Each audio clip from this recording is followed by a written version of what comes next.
Hello everyone, welcome back to my channel. My name is Prachi और आज के इस वीडियो में मैं आपको बताऊंगी ब्रेड पिज़्ज़ा बनाना, वो भी दो स्टाइल में। हम यहाँ पे मोज़रेला चीज़ के जगह पे चीज़ स्लाइस का यूज़ करेंगे, जो कि हमारे रेसिपी को और भी इजी बना देगी बिना टेस्ट में कोई भी कॉम्प्रोमाइज़ किए।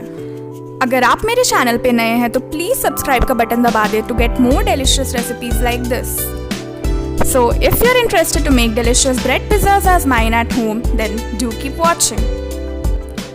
ब्रेड पिज़्ज़ा बनाने के लिए हमें जो भी इंग्रेडिएंट्स की क्वांटिटी की ज़रूरत है वो सभी मैंने डिस्क्रिप्शन बॉक्स में लिख रखा है, so please check it out from there. Right now let's get into the recipe.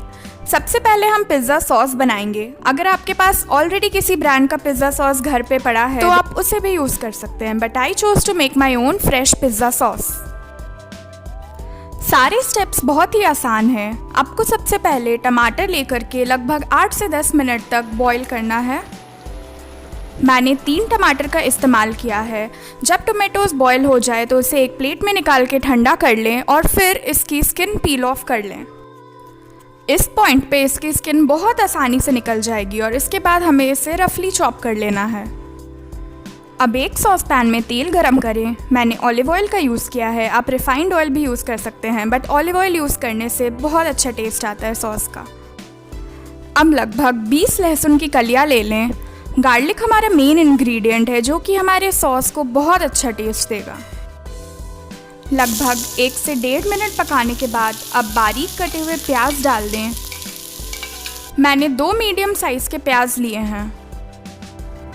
इसे अच्छे से 4 से 5 मिनट सॉटे करें जब तक कि हमारे अनियंस कैरेमलाइज ना हो जाएं।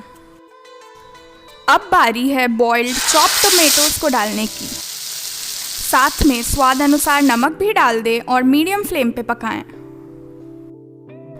हमें टमाटर को 3 से 4 मिनट पकाना है और उसके बाद हम चिली फ्लेक्स डाल देंगे। चिली फ्लेक्स बनाना बहुत ही आसान है। कुछ कश्मीरी लाल मिर्च को ड्राई रोस्ट करें मीडियम फ्लेम पे जब तक कि भुनने की खुशबू नहीं आ जाती। फिर इसे मिक्सर में ग्राइंड कर लें।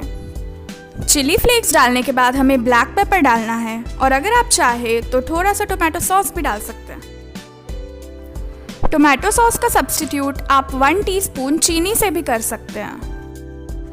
2 मिनट तक अच्छे से सॉटे करें और फिर फ्लेम को बंद कर दें। हमें इसे ठंडा होने के लिए रखना है और उसके बाद हम इसे ग्राइंड करेंगे।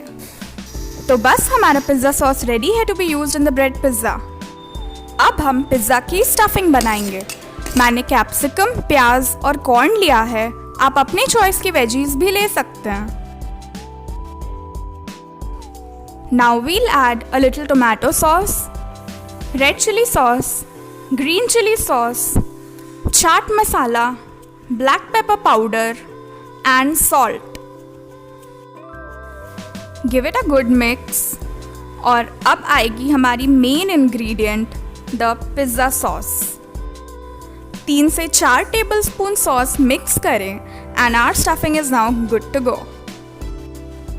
अब हम हमारा पिज़्ज़ा बेस यानी कि ब्रेड को तैयार कर लेंगे। So in the first style of preparation हम ब्रेड पे थोड़ा सा रिफाइन लगा करके चीज़ स्लाइस को प्लेस कर देंगे। तो अब हमने जो पिज़्ज़ा की फिलिंग बना के रखी है उसे जेंटली चीज़ स्लाइस पे स्प्रेड करें। पूरे सरफेस पे अच्छे से फैला दें। इस वे में बनाने से पिज़्ज़ा टॉपिंग की टेस्ट ज़्यादा प्रोमिनेंट होगी। अब हमें एक तवा या सॉस पैन को रिफाइन डाल के हीट करना है और अपने ब्रेड पिज़्ज़ा को उस पर पकाना है। आप किसी लिड या प्लेट से ढककर 2 मिनट पकाएं और जब हमारे नीचे की ब्रेड ब्राउन हो जाए तो हम ब्रेड को निकाल देंगे। फर्स्ट स्टाइल ऑफ प्रिपरेशन से हमने ब्रेड पिज़्ज़ा बना लिया है। अब चलते हैं नेक्स्ट स्टाइल ऑफ प्रिपरेशन की तरफ। आपने गेस कर ही लिया होगा, इसमें हम पहले पिज़्ज़ा टॉपिंग को ब्रेड पे लगाएंगे और उसके ऊपर से चीज़ लगाएंगे। ऐसा करने से जब हम बाइट लेंगे तो हमें चीज़ का टेस्ट ज़्यादा प्रोमिनेंट लगेगा and I prefer it this way. हमें सेम स्टेप्स फॉलो करके ये वाले ब्रेड पिज़्ज़ा को भी पका लेना है। एक पैन में ऑयल ग्रीस करके ब्रेड स्लाइस प्लेस करें और लिड से ढक दें और जब हमारी चीज़ मेल्ट होने लगे then our pizza is done. Isn't it simple? अगर आपको चीज़ स्लाइस नहीं यूज़ करना है तो आप मोज़रेला चीज़ ग्रेट करके यूज़ कर लें। मैं दोनों ही यूज़ कर लेती हूँ, depends on what is available in my pantry. If you have reached till here, then please press the like button and do give me a thumbs up in the comment section if you like the recipe. Also, don't forget to subscribe to my channel and do turn on the bell notification to receive any updates whenever I upload a new video. Do follow me on Instagram as I'm super active there and go by the handle thatchickwhocooks.